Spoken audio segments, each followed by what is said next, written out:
예, 광고 시간에 말씀드렸지만은 성탄절을 하루 앞두고 한 주 앞둔 대림절 네 번째 주일입니다.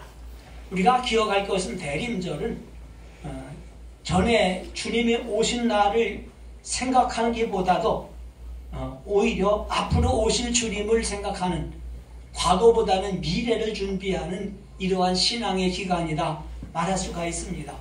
보통 세상 사람들은 성탄절을 좋아하거든요. 예수님 오신 날이라고요. 근데 우리 그리스도인들은 다시 오실 미래의 사건을 기대하면서 이 성탄절을 맞게 되는 거거든요. 또 주님이 오실 그날, 다시 오실 그날은 세상의 끝날과 이어지는 것입니다.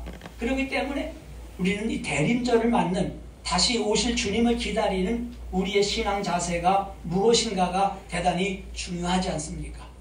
아마 거의 대부분 극장에 영화 보러 한두 번 가보셨을 겁니다. 영화가 한참 이제 마지막으로 가면 클라이막스에 다다르잖아요. 그래서 딱 끝났을 때에 끝이라는 자막이 올라오죠. The End라는 영어로 자막이 올라오고 불이 딱 켜지고 그 다음에 벨소리도 울려 퍼지게 됩니다. 그런데 관객들 중에는 끝자가 나오고 불이 켜지기 전에 벌써 알고 일어나 나가는 분도 있어요. 어떻게 하는가요? 한번 봤는지 모르겠는데 벌써 웅성웅성 나가는 사람이 있습니다. 어떤 사람은 불 다 켜졌어도 가만히 앉아 있어요. 아마 그 영화 내용에 몰입을 하고 있는 건지 모르겠습니다. 근데 우리의 인생도 이와 똑같습니다. 끝, 인생의 끝 하는 자막이 나오기 전에 미리 알고 준비하는 사람이 있고, 내 인생의 끝날 줄 모르고서 살다가 어느 날 갑자기 끝, 이렇게 되어버리는 사람도 있더라, 그 말입니다. 끝은 마지막이잖아요. 끝이 왔을 때는 다시 어떻게 해볼 도리가 없습니다. 성경은 말하기를 주의 날이 도둑같이 오리니 이렇게 말했어요. 우리 인생도 끝이 도둑같이 나타납니다.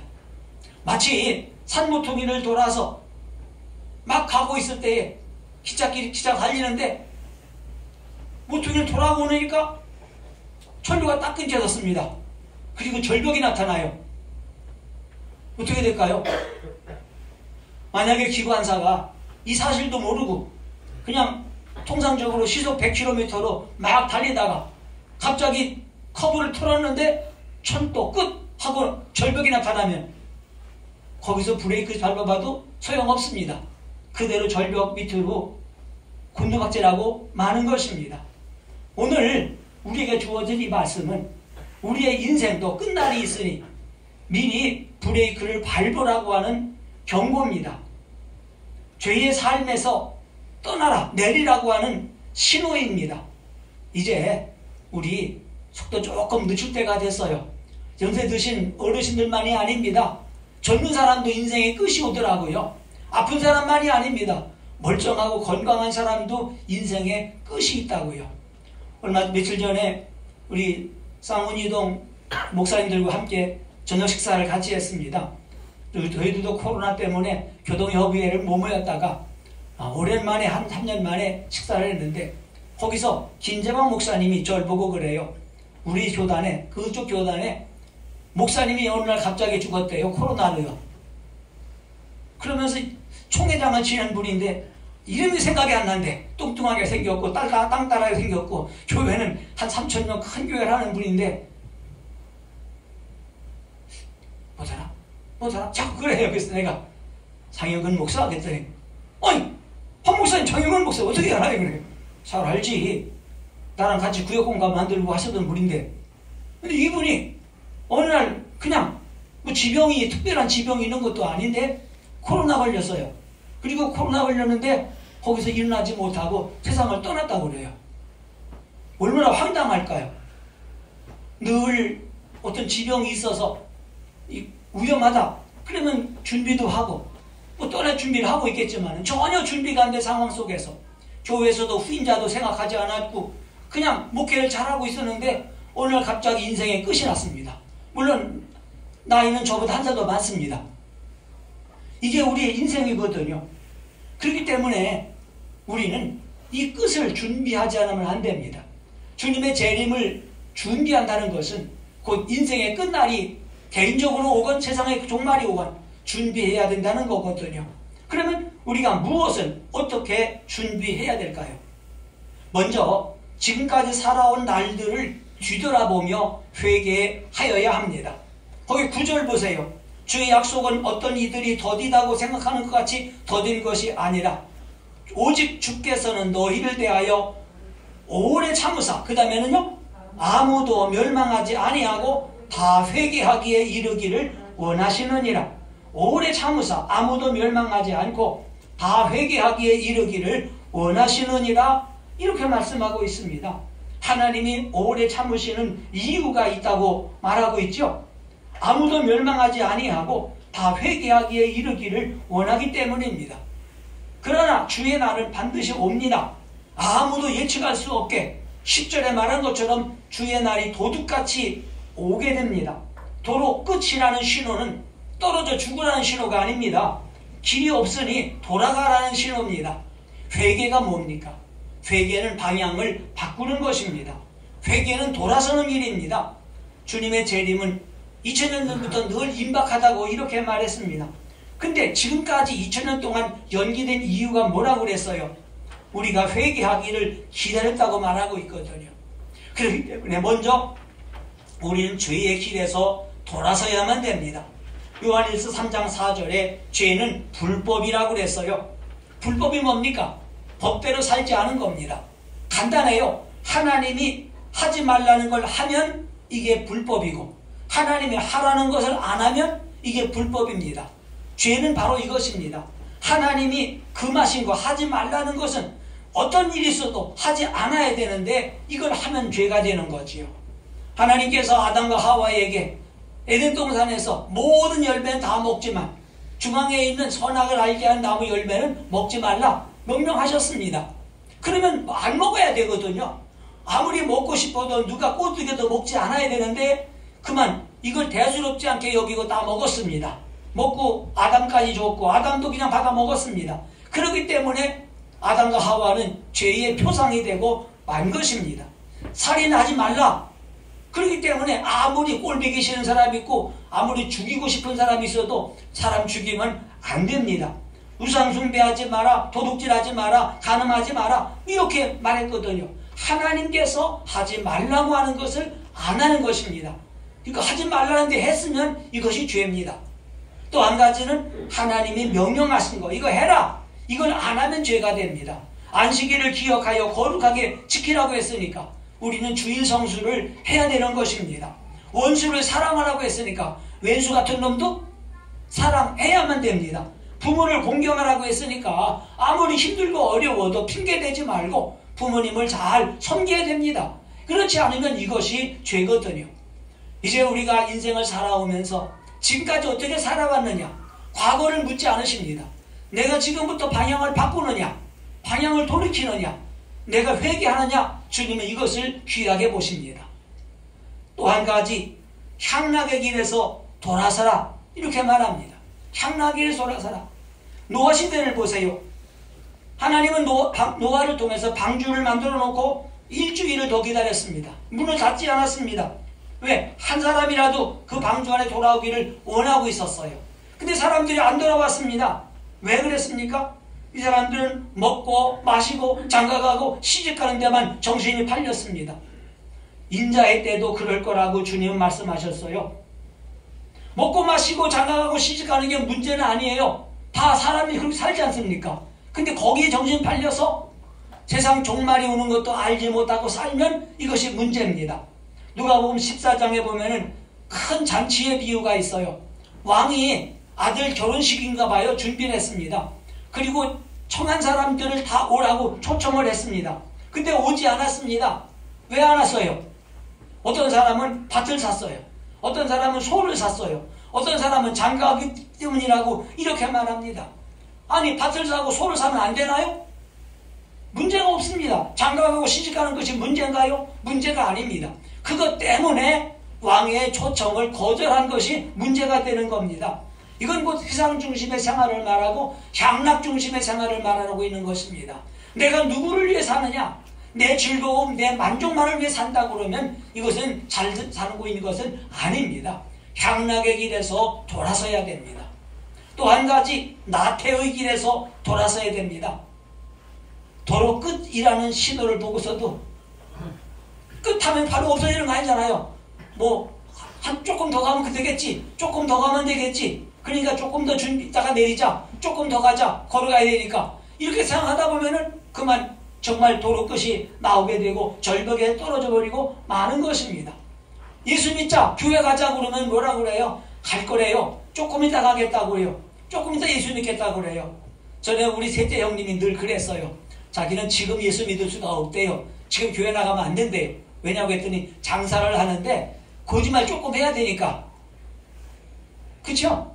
거짓말 조금 해야 되니까 지금은 예수 믿을 수가 없고 이제 장사 다 그만두고 벌어놓은 돈 가지고 먹고 살 때 교회 나오겠다고 그러더라고요. 네, 그랬죠. 형님 그날이 언제예요? 그랬더니 글쎄 한 70은 돼야 되나 그러더라고요. 믿을 수가 있어요? 70까지 갈 수 있을 줄 알아요? 근데 하나님 그렇게 안 놔두더라고요. 신기한 것은 딸내미를 시집 보냈는데 사돈어른이 장로님이에요. 아들내미 장가 보냈는데 그쪽 사돈댁도 예수 믿는 집안이에요. 어떻게 당신은 예수 안 믿는데 전부 다 사돈댁은 예수 믿는 사람들을 만나요? 할 수 없이 그 집안 결국은 다 예수를 믿는 가정이 되고 말았습니다. 천만다행이지요. 인생의 끝에 그때 믿겠다고 하다가 정말 갑자기 끝나버리면 어떻게 되겠습니까? 그렇습니다. 우리가 신앙생활 하면서도 마찬가지입니다.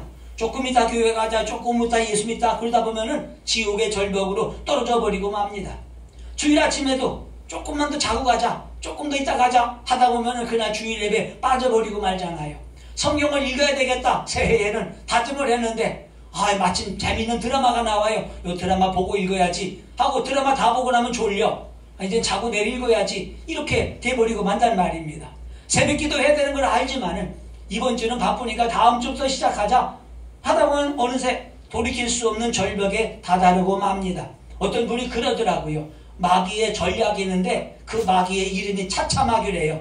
지금 하지 말고 차차 하자, 다음에 하자, 조금 이따 하자 이렇게 유혹을 한다고 말하더라고요. 잠언 6장에 그랬습니다. 좀 더 자자, 좀 더 졸자, 손을 모으고 좀 더 눕자 하면 빈궁이 강도같이 오며 내 곤핍이 군사같이 이르리라. 예수님은 이런 사람을 향해서 뭐라고 그랬습니까? 악하고 게으른 종이라고 그랬습니다. 게으른 것은 악하다고 그랬어요. 해야 할 일을 하지 않으면 악한 거라고 이렇게 말씀하고 있습니다. 나태는 죄입니다. 세상 끝이 되었지만 주님은 우리 인간이 죄의 길에서, 향락의 길에서, 게으름의 길에서 회개하고 돌아서기를 기다리시고 계신 것입니다. 그렇기 때문에 우리는 성도로서 부끄럽지 않게 경건하고 거룩한 생활을 해야만 됩니다. 11절을 보세요. 이 모든 것이 이렇게 풀어지리니 너희가 어떠한 사람이 되어야 마땅하냐. 같이 읽습니다. 거룩한 행실과 경건함으로 하나님의 날이 임하기를 바라보고 간절히 사모하라. 아멘. 거룩한 행실과 경건함으로 하나님의 날이 임하기를 간절히 사모하라고 이렇게 말하고 있습니다. 먼저 거룩한 행실로 끝날을 준비하라고 말합니다. 거룩한 행실이 뭐지요? 거룩하다는 것은 구별된 생활을 말합니다. 성도는 구별된 사람입니다. 교회는 구별된 사람들이 모인 무리를 교회라고 말합니다. 그렇기 때문에 성도들은 구별된 삶을 살아야 됩니다. 엿새 동안은 세상에 살아도 주일 하루는 구별할 수 있어야 됩니다. 10개 소득 가운데 9개는 나를 위해 쓴다 하더라도 10개 중에 하나는 하나님을 위해서 구별할 줄 알아야 됩니다. 그뿐 아니라 성도는 앉을 곳, 갈 곳, 설 곳을 바로 구별해야 되잖아요. 시편 1편에 말했지 않습니까? 복 있는 사람은 악인의 꾀를 따르지 않고 죄인의 길에 서지 않고 오만한 자의 자리에는 앉지 않는다고 그랬습니다. 죄 짓는 자리, 욕먹을 자리, 부끄러운 자리는 앉지 말아야 됩니다. 성도는 먹을 것, 먹지 않을 것을 구별해야 됩니다. 입을 것과 입어서 안 될 옷도 구별해야 됩니다. 고린도후서 6장 14절 이하에 보면은 너희는 저희 중에서 나와서 따로 있고 부정한 것을 만지지 말라고 말했습니다.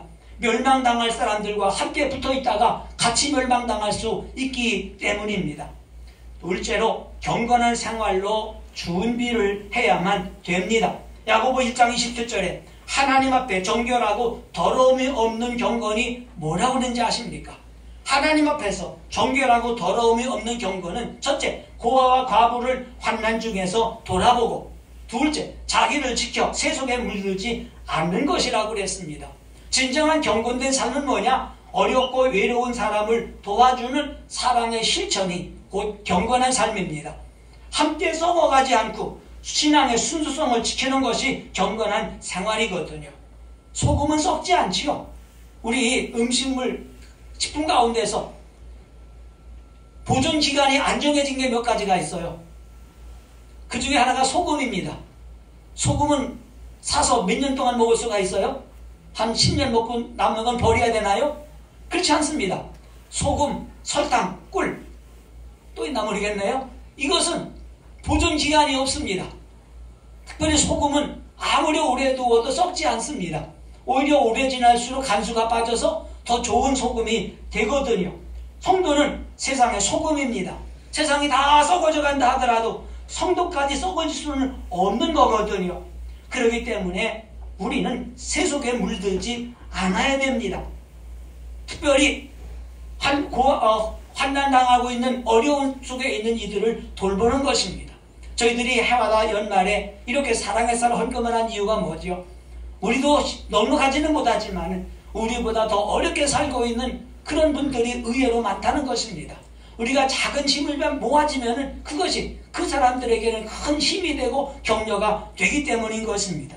성경에서 경건한 사람을 소개하고 있죠. 구약에서는 노아의 가정을 대표로 말하고 있고 신약에서는 고넬료 가정을 대표로 말하고 있습니다. 특징이 뭐냐? 이 사람들은 노아나 고넬료 자기만 경건한 것이 아니라 온 집안 식구들이 함께 더불어 경건한 삶을 살았습니다. 나 혼자 경건하게 사는 것도 쉽지 않아요. 근데 나뿐만 아니라 우리의 온 식구들이, 나의 아내가, 나의 남편이, 나의 자녀들이, 내 가족들이 다 같이 경건하게 살아가는 것, 이거 그렇게 쉽지는 않습니다. 그러나 우리가 본을 보일 때에 이와 같은 삶을 우리는 살아갈 수가 있고 하나님께서는 이러한 가정을 귀하게 여기고 있는 것입니다. 또 한 가지, 그날이 가까워져 가고 있기 때문에 우리는 거룩한 행실과 경건함으로 자기를 지킬 뿐만 아니라 하나님의 날이 임하기를 바라고 간절히 사모하라고 이렇게 말하고 있습니다. 12절이지요. 하나님의 날이 임하기를 바라보고 간절히 사모하라. 성도는 재림의 약속을 확신히 믿고 그날을 사모하며 소망 가운데 기다리는 것입니다. 제가 조사한 건 아니고요. 어떤 분이 조사한 바에 의하게 되면 성경에는 예수님이 다시 오시겠다는 약속이 1518번이 나왔다고 하더라고요. 외우지 마요. 많아 그냥 1518번. 그 중에 신약 성경에도 300번 이상 나온다고 이렇게 말하더라고요. 천지는 없어져도 하나님의 약속은 다 이루어집니다. 예수님이 처음에 보내주겠다는 초림의 약속이 많이 나와 있지 않습니까? 또 예수님께서 십자가에 죽으실 거라는 약속도 수없이 많이 있지 않습니까?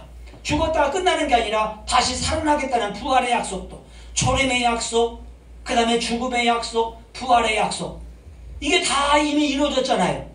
지금 이루어지지 않은 거 하나 남았어요. 그게 뭐냐면은 다시 오신다고 약속하신 재림의 약속입니다. 그러면 생각을 해보세요.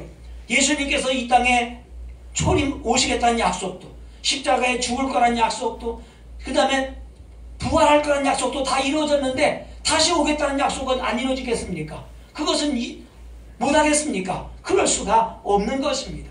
그렇기 때문에 우리는 주님이 다시 오실 것을 분명히 믿길 까닭에 깨어서 기다려야만 됩니다. 마태복음 24장 42절에 주님 말씀했습니다. 그러므로 깨어있으라. 어느 날에 주가 임하는지 너희가 알지 못함이라. 세상 사람들과 택한 백성이 살아가는 모습은 다 똑같습니다. 차이가 있다면 뭐냐? 주님이 오시는 것을 준비하고 사느냐, 그것과 아무 상관없이 살아가느냐 하는 것입니다. 하루에 밥 3끼 먹는 거 똑같습니다. 직장 생활하는 거 똑같이 합니다. 마트 가서 물건 사오는 거 똑같이 하고 있어요. 그러면서도 다른 것이 있다면 늘 매 순간마다, 매날 살아가는 순간마다 주님의 오시기를 사모하고 살아가는 것입니다. 그리고 그날을 준비하는 것입니다. 주님의 재림과 세상의 끝날에 있어 심판을 믿는 사람들은 까닭에 아까 말한 것처럼 의롭고 경건하게 살아갑니다. 그러나 그걸 믿지 않은 사람들은 거기에 관념 가지 않잖아요. 내가 좋아하는 대로 살아요. 방탕하게 살고 불의하게 삽니다. 구약시대에 하나님의 심판을 믿었던 노아는 방주를 준비했습니다. 100년 넘은 긴 세월 동안 방주를 만들면서 얼마나 힘들고 어려웠겠습니까? 사람들의 비웃음과 조롱이 있었습니다. 그렇지만 노아는 묵묵히 그 방주를 만들었습니다. 그러나 사람들은 하늘에서 빗방울 떨어지는 그 순간까지 자기 마음대로 살았습니다. 먹고 마시고 장가가고 시집갔습니다. 아까도 말했지만은 사람이 먹고 마시고 장가가고 시집가는 것이 뭐가 문제겠습니까? 중요한 것은 무엇을 믿고 무엇을 준비하며 사느냐 하는 것입니다. 주님이 다시 오실 때에 똑같이 일하던 사람들 중에서 한 명은 데려감을 당하고 한 명은 남겨질 거라고 그랬지요. 둘이 함께 길을 가는데 한 사람은 데려감을 당하고 한 사람은 버려둠을 당할 거라고 그랬습니다. 둘이 함께 맷돌을 가는데 한 사람은 데려감을 당하고 한 사람은 버려둠을 당할 거라고 이렇게 말했습니다. 마치 큰 지진이나 해일이 갑자기 덮치는 것처럼 예수님의 예기치 않은 때에 갑자기 오실 것입니다. 근데 우리는 누구도 그날을 알지 못합니다. 그렇기 때문에 늘 깨어서 준비하지 않으면 안 되잖아요. 우리나라의 유명한 손양원 목사님은 그런 말을 했습니다. 하늘에 이상한 구름만 떠도 행여나 내 주님 오시는가. 그분의 복음성가에 그런 찬송이 나와요. 하늘에 그 이상한 구름이 늘 보이던 구름이 아니라 신기한 구름이 있으면은 저거 타고 주님 오시는 거 아닐까? 이런 기대를 가지고 한 생애를 살았다고 그렇게 말하고 있습니다. 만약에 우리는 깨어서 늘 주님이 오실 날을 기다리고 살아야 되고요. 또 하나는 충성하면서 기다려야 됩니다. 깨어있다는 말이 무슨 말입니까? 잠을 안 자고 눈을 똑바로 뜨고 있으란 말입니까? 어떤 분은 깨어있어라, 시험에 들지 않게 깨어있어 기도해라, 이렇게 말하니까 잠을 안 자요. 왜? 자다가 주님 오시면 어떻게 하죠?